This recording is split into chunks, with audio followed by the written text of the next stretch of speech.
বলছিলাম কন্টেন্ট নেই, এরা এবার কামড়াকামড়ি করবে, চুলোচুলি করবে নিজেদের নিয়ে এবং ভেতরের কথা উঠে আসবে। মৌমিতা বসাককে নিয়ে এ ভিডিও করতো বরবেচুনি, তারপরে আর একজনকে নিয়ে ওরা ভিডিও করতো। মানে এই ব্যাপারে তোমরা ইন্টারেস্টেড নও, আমিও নই। পুরনো, অত পুরনো সেই মহাভারতের জমানায় কে কাকে নিয়ে ভিডিও করতো জেনে কি করব। তবে একটা জিনিস বুঝছি যে সঞ্জয় দাদার সঙ্গে, সঞ্জয় ভাই আমাদের বয়সে ছোট, এর লাভ হেট রিলেশনশিপ, এবং এ বর্তমানে চান্স পাচ্ছে না। সঞ্জয় দা ভাই একবারে মুখে পেছনে ক্যাত ক্যাত দিয়েছে, যার জন্য এর ফেটে ফুটি ফাটা হয়ে যাচ্ছে। তো বরবেচুনি মাতালিনীর কথায় পরে আসছি। এক জায়গায় বলছে আমার গায়ে অ্যালার্জি হয়েছিল, এগুলো হয় কত মডার্ন দেখেছো।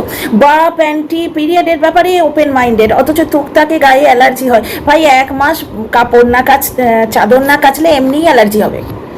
1 মাস যদি চাদর না কাচো না এমনি অ্যালার্জি হবে। আর যে পিরিয়ডের কাপড়ে ঠাকুর ঘরে ঢোকে, ঠাকুরের প্রদীপটাকে ছুঁয়ে দেয়, সে কত নোংরা তোমরা বুঝতে পারছো। পিরিয়ডের সময় এই যে আমাদের মান্যতাগুলো গড়ে উঠেছে যে পিরিয়ডের সময় কিছু ছুঁবে না, তারপরে ঠাকুর ঘরে ঢুকবে না, তার কারণ আছে। বিভিন্ন যুগে যুগে মেনে এসছি বলেই শুধু নয়, এর আগেও আমি তোমাদের বলেছি এই 4-5টা দিন যতই তুমি চেষ্টা করো, তুমি হয়তো হাইজেনিক থাকতে পারবে কিন্তু পিওর পরিষ্কার থাকতে পারবে না। এর চেয়ে খোলাখুলি আমি আর বলতে চাই না, কারণ এখানে দেখো কন্ট্রোভার্সি মেনলি মহিলারাই দেখে এবং যেসব একজন পুরুষরা দেখে কন্ট্রোভার্সি, তারা যে পিরিয়ডের ব্যাপারে জানে না তা নয়, কিন্তু পৃথিবীতে সব জিনিসই হয়, বুক বাজিয়ে কেউ বলে না। ব্রা প্যান্টি পিরিয়ড নিয়ে সে বরাবরই ওপেন মাইন্ডেড, ওটাকে ওপেন মাইন্ডেড বলে না, ওটাকে অসভ্যতা বলে। তো ওটা বলার আগে ডিয়ার ফ্রেন্ডস বেশ কিছু কথা বলবো। এদের চোটে টিনার সত্যি কথাটা কিভাবে উঠে আসছে। আজকে ওই পাতানো যে আর্টিফিশিয়াল বললো যে ওর রিয়েল পিসি, আমি হচ্ছে আর্টিফিশিয়াল পিসি। এটা কিন্তু আমি আমার চ্যানেল খোলার শুরুর দিনেই বলেছিলাম, এই হচ্ছে আর্টিফিশিয়াল পিসি, পয়সা জোটাতে এসছে বলেইছিলাম আগে যাকে। তো এই আর্টিফিশিয়াল পিসি বাচ্চার বাবাকে আজকে বেইমান বললো, এবং সত্যি কথা বলতে মানে কামড়াকামড়ি করতে গিয়ে বাচ্চার বাবার সম্বন্ধে সত্যি কথা বলতে গিয়ে টিনার সম্বন্ধে সত্যি কথাগুলো বলে ফেললো। এক হচ্ছে বাচ্চার বাবা কুইন্টাল দরে বউ বেচেছে, সে বউ বেচু, ঠিক আছে। দ্বিতীয় কথা হচ্ছে বাচ্চার বাবা মুখ লুকিয়ে থাকতো কারণ ক্যামেরার সামনে আসতে পারতো না। আর একটা থোক ধরে মিথ্যে কথা কি বললো বলতো, ওরা বলেছে যা লিখে দেবে সেটা সই করে দিতে হবে, আর ওরা উঠতে বসলে ওঠ, বসতে বসলে বস। তাই নাকি ড্যাশ বেটি বলে ডাকতো, যারা খুব ভয়ে একবারে কাচুমাচু হয়ে আছে।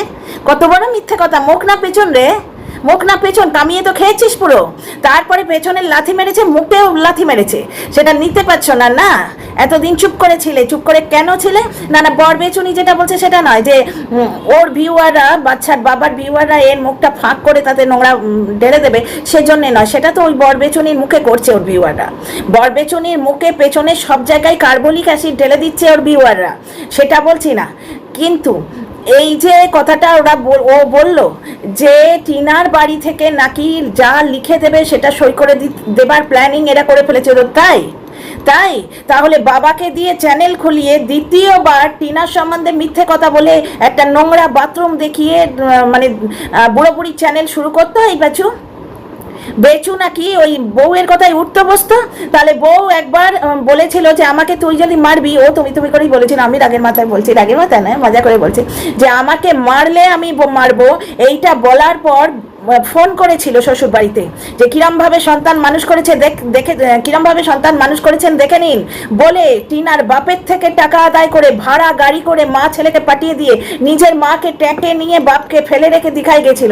সে নাকি টিনার বাপের ভয়ে গর্তে ঢুকছে। কত বড় মিথ্যে কথা রে। পাপ লাগবে, রোজগার করবি বলে সে মেয়েটাকে চিড়ে ফেড়ে খেয়েছিস, বুঝতে পারছিস। এখন এ নিজেই বলছে একটা জায়গায়, শোনো, যে আসল দিদির কথা, সেই আসল দিদি যে বাচ্চাটার কাছে আসবে, কিন্তু সে আসল দিদি কেন আসতে পারছে না? কারণ এরা মানুষকে এমনভাবে দূর করে দেয় যে মানুষ যদি চায়ও বাচ্চাটার কাছে যেতে পারবে না। কেমন? তাহলে আজকে যারা বলছিলে যে টিনাকে, যে বাচ্চাটাকে গিয়ে জড়িয়ে ধরো, মাতৃত্বের জয় হোক, টিনাকে বাচ্চাটা জড়িয়ে ধরতে ওরা দেবে, সব জেনে শুনে বললো না গো, নিজেদের শরীরের মনের খুজলি চুলকুনি সব মিটে যায়। মানে এত নোংরামুখী তো ধর্মেশ হয় না, জানো তো। তো যাই হোক, আমাদের বাড়ি মজা হচ্ছে এদের আকচি এবং কন্টেন্টহীনতা। এর যে কন্টেন্ট নেই, এই পরিস্থিতি ক্রিয়েটেড হয়েছে তার জন্যে এরা নিজেদের আকচাকচি করে ভেতরের গোপন কথাগুলো বলে দিচ্ছে, আর দারুণ লাগছে, দারুণ লাগছে। বাচ্চার বাবা টিনাকে, বাচ্চার মাকে বেঁচে খেয়েছে, সেটাই বলে দিল। এবং সৌমালিকে এমনভাবে দূর করেছে ওই বাচ্চার বাবা, যার জন্য সৌমালি যদি চায় বাচ্চাটাকে দেখতে যেতে পারবে না। বকলমে কি বলতে চাইছে, যে আমি যদি চাই বাচ্চাটাকে দেখতে যেতে, আমি যেতে পারবো না। মানে বাচ্চাটাকে ইউজ করে এক প্রস্ত ভিউয়ার এবং এক প্রস্ত মাল্লু কামাবার এর প্ল্যান ছিল, সেটি হলো না, কারণ বাচ্চার বাবা একে আর ঘাস ডালছে না। আরে বাপরে, 3 আঙুলে ফোঁটা যে নেয়, যে নিজের দিদির ফোঁটা নেয়নি কোনো দিন, কারণ বোনের যে সম্পর্কটাকে ও প্রাধান্য দেবে না ওদের পরিবার থেকে, সে আজকে অন্য একটা অচেনা অজানা মহিলার বাড়ি গিয়ে চব্বচস্য গিলে 3 আঙুলে ফোঁটা নেবে, সেটা রিয়েল হতে পারে? কখনোই হতে পারে না। একটা জায়গায় বলছে বাচ্চার বাবা বেঈমান। আজকে বেঈমান বললো গো পাতানা দিদি, কারণ এখন যা কামাবার কামানো হয়ে গেছে। এখনও চুপ করে ছিল কেন জানো? এসব বলবো। Welcome back to my channel my world of words. আমি সৌমি, আমি তোমাদের সবাইকে আমার চ্যানেলে ওয়েলকাম করছি। ধর্মের কল বাতাস এইভাবেই নড়বে, যে সাচ্চা হবে সে টিকবে, আর যে ওই এদিক ওদিক থেকে ঝোলে মালে মানে জিনিসটা করবে না, সে নিজেই মানে এরম ছাতি চিড়ে নিজের নগ্নতা দেখিয়ে দেবে। আজকে টিনা দেখো, টিনার কমেন্ট বক্সে দেখো পুরো পিওরিটিতে ভরে গেছে। ও তো বাচ্চার বাবা তো বকলমে বউ বেচবে বলেই তো এসছিল। বাচ্চার বাবা বকলমে বউ বেচবে বলেই ওই নেবুলাইজার দেওয়ার ফটোটা দিয়েছিল। ঠিক এইভাবে টিনাকে বেঁচেছে, এইভাবে বাচ্চার অসুস্থতা বেচছে। আজকেও নেবুলাইজার দেওয়ার ফটোটা দিয়েছে, আজকেও ডাক্তার কি বললো, ডাক্তার কি বললো 1000 বার বলবে। ও বাচ্চার অসুস্থতা বেচবে, ওর মায়ের অসুস্থতা বেচবে, কিন্তু কাউকে রোগ সারাবার চেষ্টা করবে না। বাচ্চাটাকে কোনো ভালো ডাক্তার পিডিয়াট্রিশিয়ান দেখাবে না। যে কমেন্ট বক্সে লিখবে তাকে ব্লক করে দেবে।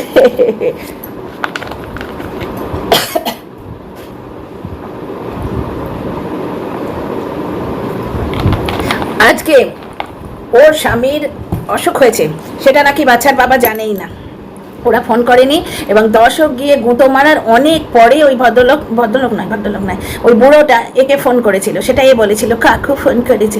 ও বলেছিল মানে কি, এ এখনো আশায় ছিল যে সেকেন্ড ইনিংস খেলে আরও বেশ কিছু ভিউয়ার এবং আর কিছু ভিউ যদি জোগাড় করা যায়, মানে কোনো রকমে ঘেঁষিয়ে জয় নয় কি বলে, জাস্টিস ফর তৃষানু এই ফালতুগিরি করে যদি বাচ্চাটার আরও সর্বনাশ করে কিছু ভিউ কামিয়ে আনতে পারে।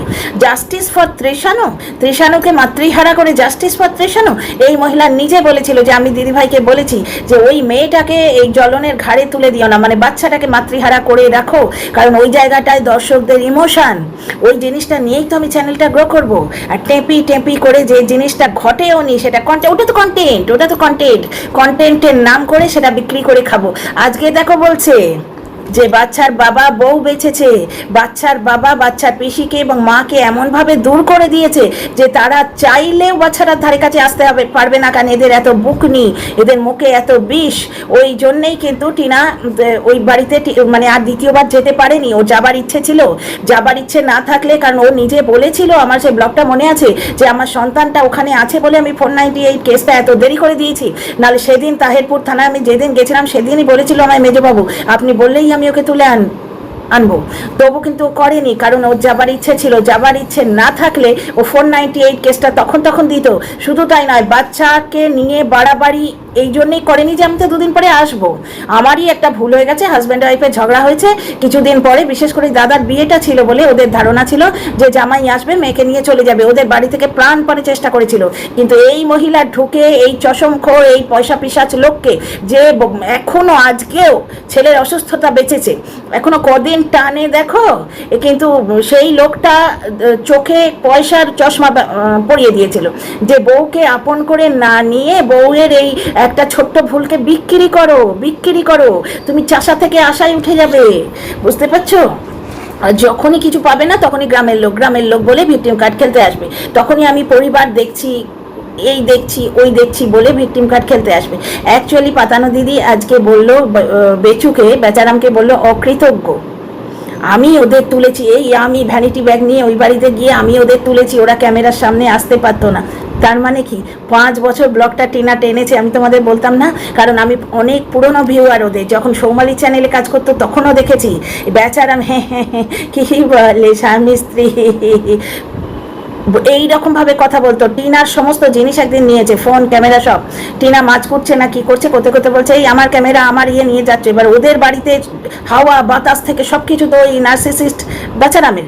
সেখানে টিনা বলেছে আমার, সুতরাং তার সহ্য হয়। পেছন থেকে বলছে হ্যাঁ হ্যাঁ হ্যাঁ স্বামী স্ত্রী জিনিস কি বলে দেখো। ভালোভাবে কথা পর্যন্ত বলতে পারতো না। আমরা এক কথার মানুষ দু কথার মানুষ হয়ে গেলাম, এইভাবে কথা বলতো। দেখো সত্যিটা বেরিয়ে আসছে। তাছাড়া ছেলের থেকে কিভাবে দূর করেছে ওই পিসিকে, ছেলের থেকে কিভাবে দূর করেছে ওই মাকে, যে দুই মেয়ে সর্বস্ব দিয়ে উইলিং ছিল ওদের সঙ্গে সম্পর্ক রাখার। আজকে পাতানো দিদি বলে দিল। আর একটা সত্যি কথা আমিও তোমাদের বলছি, পাতানো দিদির কে লাথি মেরেছে জলনদীপ বেচারাম বলেন যে জলনদীপের অবস্থা ওয়াইটিতে এইরকম হয়েছে তা নয়। কারণ একটা জিনিস দেখো, ভিউ দেবে দর্শকরা। হ্যাঁ, কন্ট্রোভার্সি ক্রিয়েটাররা পার্টিকুলার যদি যেমন আসানসোল ফালির দোষটা এরকম চাপা দিয়ে উই বাবলে পুরুষত্ব জেগেছে, পুরুষের পুরুষত্ব জেগেছে, কিন্তু সুন্দরী যুবতী স্ত্রী দেখে তার পুরুষত্ব জাগেনি। হ্যাঁ, অনেকে আবার আমায় বলছে বাচ্চাটা হলো কি করে যদি শাশুড়ি নিয়ে শোয়। বাইরে তোরা হয় ব্রেনোলিয়া খা, নয়তো পুরোনো ব্লগগুলো দেখ। মিঠুনদার কথা এই বেচারা মূর্খ নিজে বলেছে। এত মূর্খ, কোন কথাটা বলতে হয় কোন কথাটা বলতে হয় জানে না। বেচারা মূর্খ নিজে এসে বলেছিল যে মিঠুনদা বলছে আমি তোর মাকে নিয়ে না গেলে তোর বাচ্চাটা হতো না। কোন ব্লগে আছে আমিও বলে দিচ্ছি, এই যে ব্রেনোলিয়া বালি শুনে নে। ওই যে ব্লগগুলোতে সৌমালির বিরুদ্ধে কন্ট্রোভার্সি বেচতে এসেছিল, এই যে এত বড় কন্ট্রোভার্সি লাভার, তখন তো বুঝতে পারিনি। টিনার মহতে আচ্ছন্ন ছিলাম, টিনার জন্য ভিউ দিতাম, সবাই তাই, প্রচুর লোকই তাই। তো বুঝতে পারছো বাচ্চাটা কি করে হয়েছে, বুঝতেই পারছো। ওই যে মানে ওই সৌমালি মাকে নিয়ে গেছিল, একটা মাস বিছানা শাশুড়ি ছাড়া ছিল, ভাইরাসের মতো শাশুড়ি 24 ঘন্টা ঢুকে থাকতো। দিনের বেলাতেও যে হাজব্যান্ড ওয়াইফ একটু কুলুকুলু করবে তার উপায় ছিল না, শাশুড়ি এটুলি হয়ে থাকতো। এটা টিনা নিজে বলেছে। টিনা এইভাবে বলেনি, টিনা অত্যন্ত ভদ্রমেয়ে ভদ্র ভাষায় বলেছে। আর আজকে ওই পার্পল ড্রেসটা কি সুন্দর লাগছিল না, পার্পল নয় ফিরোজি কালার বোধহয়, হালকা ব্লু কালারে, কি মিষ্টি লাগছিল না, নজর না লাগে। আজকে দেখো ওই জায়গাটায় টিনা বলেছে তোমরা তো জানোই আমার শাশুড়ি সারা দিন রাত আমাদের ঘরে থাকে। কোন হাজব্যান্ড ওয়াইফ এটা সহ্য করে বলে তো। শুধু তাই না, তোমরা সন্ধ্যেবেলার ব্লগগুলো দেখো নি, টিনা রেগুলার নিয়ম করে বাচ্চাটাকে নিয়ে পড়াতে বসাতো, পেছনে শিখন্ডির মতো শাশুড়ি ব্যাট হয়ে বসে থাকতো। কোনো মতে ছেলেকে সংসার করতে দেবো না, ছেলে বউয়ের মাঝখানে ঢুকে বসে থাকবো। শুধু তাই না, বেচারামের বিয়ের দিন নাকি বুক চাপ রেখে দিয়েছিল, এটা টিনার ব্লগের টাইটেল ছিল, যে আমার বিয়ের দিন আমার শাশুড়ি কান্না করেছিল, এটা টাইটেল ছিল। তো যাই হোক, এইখানে একটা জিনিস দেখো, এ বলে দিল আজকে বেচারাম কতটা অকৃতজ্ঞ। হ্যাঁ, বেচারামের যে ডাউনফলটা হচ্ছে সেটা ওর নিজের জন্য। কন্ট্রোভার্সি ক্রিয়েটাররা ওর পুরুষত্ব জায়গা নিয়ে যেরকম জিহাদ ঘোষণা করেছিল আসানসোল বালির সময়, টিউবওয়েল টিপে, সেটা তো করলো না।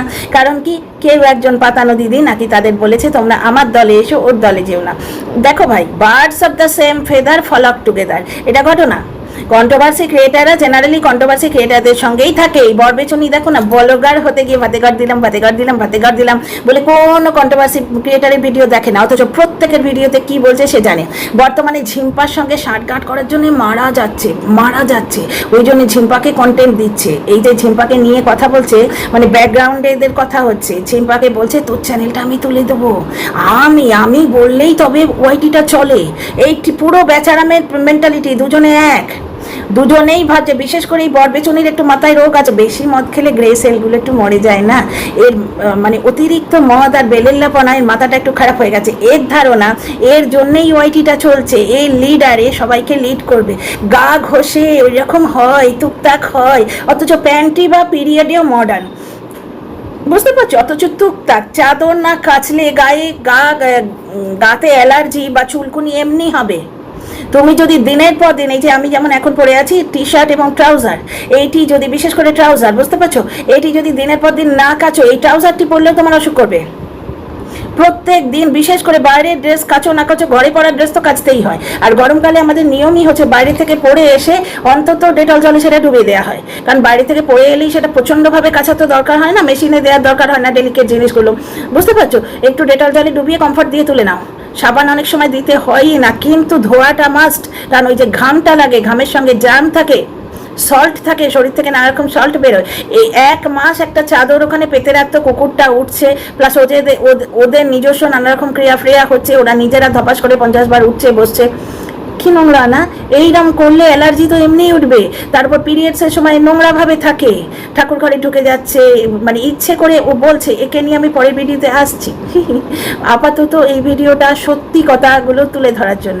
তো সীমা আজকে খাড় খেয়ে বেচারামের সম্বন্ধে সত্যি কথাগুলো বলে দিল। আচ্ছা, এখানে যে পয়েন্টটা বলছিলাম, টিউবওয়েল টিপে এরা তো মিথ্যে কথাগুলো বলেনি, ওখানে এই ঝাল আলু খেতে পারবে। তাছাড়া আমি আরও অনেক শুনেছি, টুংটাং টুংটাং চুরির তালে এইটা। তারপরে সেই পেস্ট্রি কাটার সময় বেচারাম কন্ট্রোভার্সি দেবে, শুনিয়ে কণ্ঠস্বর শুনিয়ে আর কি করবে, রিমিক্স অপশানে শুধু সাউন্ডটা রেখে দেবে। মানে ও কন্ট্রোভার্সি চায়, ও রিমিক্স কিন্তু অফ করে না। ও যদি কন্ট্রোভার্সি না চাইতো ও রিমিক্সটা অফ করে দিত, ও শুধু সাউন্ডটা রেখে দেবে, ভিজুয়ালটা অফ করে দেবে। তার মানে এটাও একটা হিন্ট যে আমি কন্ট্রোভার্সি দিচ্ছি, কন্ট্রোভার্সি ক্রিয়েটাররা এসে এসে এসে এসে। বুঝতে পারছো ব্যাপারটা? বেচারামের ধারণা হয়েছে ওই টিউয়ের ব্যাপারটা ফোরকাস্ট করেছে বলে ওর, মানে যেটা সীমা করিয়েছে, যার জন্যে ওর ভিউ পড়ে গেছে। আগে না গো, টিউয়ের ব্যাপারটা ফোরকাস্ট হওয়ার পর সে তো হয়েইছে, সেটা তো হয়েইছে। কিন্তু দ্বিতীয় কথা, ওর যে স্বার্থপরতা সেটা দর্শকরা দেখছে না। এবার ওর ধারণা হচ্ছে যে আমি স্বার্থপরতা এতদিনই করে আসছি, আমি প্রথম থেকেই বেঁচে আসছি, তখন তো ভিউ হতো, এখন কেন হচ্ছে না? কারণ এখন কন্ট্রোভার্সি ক্রিয়েটাররা নাকি চোখে আঙুল দিয়ে ওর স্বার্থপরতাটা দেখিয়ে দিয়েছে। কিন্তু আমি কিন্তু কোনো কন্ট্রোভার্সি ক্রিয়েটারকে ওইরকম মহান কাজটা করতে দেখিনি। শুধু ওই টিউয়ের বিরুদ্ধে ওই কারুর কথায় হয়তো ওরা আওয়াজটা তুলেছিল। মেন ব্যাপারটা হচ্ছে বেচারামের যে মানে হাবভাবগুলো, সেগুলো ওর অতি বড়, মানে ওর কেল্লার অতি বড় পেয়াদা, মুখ ছোটানো পেয়াদা, তারা নিজেরাই দেখছে। যেমন ধরো, আমি টাইটেলগুলো চিনি, মানে আইডিগুলো চিনি, গনু, পম্পা দাস, এরকম আরও আছে। আর কেন বলছি, নিজের মুখে কেন বসাবো গালিবাজদের নাম? শোনো একটা কমেন্টগুলো, একটা কথা শোনো, কমেন্টগুলো পড়ে দেখা যায় যে ওরা গিয়ে মামার বাড়িতে থেকেছে দিনের পর দিন। মামার বাড়ি ওরা তখনই গেছে যখন ওর মায়ের কোনো কাজ আছে ওখানে। এমনি স্বার্থ ছাড়া ওরা কিচ্ছু করে না। যারা নিজের বাড়ির মেয়েকে তাড়ায়, বাড়ির বউকে তাড়ায়, বাপকে ওইভাবে ট্রিট করে, মায়ের চিকিৎসা করায় না, ছেলেটাকে মানে অপুষ্টি দেখতে রাখে, ছেলেটাকে ভালো করে খেতে দেয় না, ছেলেটাকে জেনারেল ওয়ার্ডে রাখে। এবং ওই যে হসপিটালাইজ যেটা করেছিল না, ওটা অনেকেই বলছে হসপিটালে ভর্তি হয়নি, কারণ হসপিটালে ভালো জায়গায় যদি ভর্তি করাতো তাহলে চাইল্ড ওয়ার্ডে দিত। বুঝতে পারছো? ওটা জেনারেল ওয়ার্ড ছিল, হতেও পারে ওটা কন্টেন্টের জন্যে হসপিটালে ভর্তি আছে, এটা নিয়ে একটা হাইপ ক্রিয়েট করে বেশ 3-4 দিন ধরে কামিয়ে খাবে। বুঝতে পারছো? কিন্তু ছোট বাচ্চা তো, সে তো আর অ্যাক্টিং করতে পারবে না, ক্যামেরা দেখে এসে শুয়ে পড়ে উফ উফ উফ করতে রইলাম। বুঝতে পারছো? বাকি সময় খেলে বেড়াচ্ছি, তা নয়, তাকে দিয়ে অতটা তো হবে না। বাচ্চাটা দিব্যি ভালো ছিল, ওর বুকে একটুখানি সর্দি জমেছিল। বুঝতে পারছো? যেটা বেচারাম ওই বর্ষার সময় ওকে ওই সমুদ্রের হাওয়া খেতে নিয়ে গেছিল বলেই হয়েছে। এবং বাচ্চাটার খাওয়া দাওয়া এত পুয়ার, বাচ্চাটার খাওয়া দাওয়ার এত মানে নিকৃষ্ট, মানে যে ওর ইমিউনিটি পাওয়ার নেই। 5 বছরের বাচ্চার যে শারীরিক তাকত আছে, যার মেয়ের সঙ্গে সর্দি হাওয়া, জলো হাওয়া, লু, এগুলোর সঙ্গে লড়ার যে ইমিউনিটি পাওয়ারও কিছু নেই, একটু হাওয়া লাগলেই বিমার হয়ে যাচ্ছে। বুঝতে পারছো? তো যাই হোক, এই অসুস্থতা বেঁচে খাওয়ার জন্যই নাকি জেনারেল ওয়ার্ডে দেখিয়েছিল। ওটা তো জেনারেল ওয়ার্ড ছিল গো, ওর মা গিয়ে খাটে বসে আছে, ওটা পিডিয়াট্রিক ইয়ে তো মনে হলো না। তো যাই হোক, মোদ্দা কথাটা, আজকে বরবেচুনির ভিডিও নিয়েও আসছি এর পরের ভিডিওতে। বরবেচুনিও কিন্তু টিনার সম্বন্ধে একই কথা বললো, যে কিলো দরে এই পাতানো দিদি টিনাকে বেচেছে এবং নোংরা করেছে, নিজের মতো করে টিনাকে নগ্ন করেছে। বরবেচুনি নিজেও যেটা করেছে। যাই হোক, ও আপাতত সীমার সম্বন্ধে বলল, আর সীমা বলল টিনার স্বামীর সম্বন্ধে, এবং এটাও বলল বাচ্চাটাকে দূর করেছে। ওরা এমন করে বাচ্চাটাকে দূর করবে না, কেউ চাইলেও বাচ্চার কাছে যেতে পারবে না। এবং টিনার স্বামী অত্যন্তভাবে অকৃতজ্ঞ। সব সত্যগুলো কিরকম পিঁপড়ের মতো বেরিয়ে আসছে দেখছো? ধর্মের কলটি বাতাসে হচ্ছে এনজয় এনজয়। আমি শুধু একটাই জিনিসই চাই, একটা মেয়ে এইটুকু ভুল করেছিল, কতগুলো মানুষ রোজগার করবে বলে তিল থেকে তাল করে মেয়েটাকে একটা বাজে মেয়েতে পরিণত করে দিল। এইটা তো ধর্মে সইবে না গো, সইছে না। দেখো, এরা নিজেরা নিজেদের নগ্ন করছে। See you in the next video. কথা ভালো লাগলে লাইক শেয়ার সাবস্ক্রাইব করো।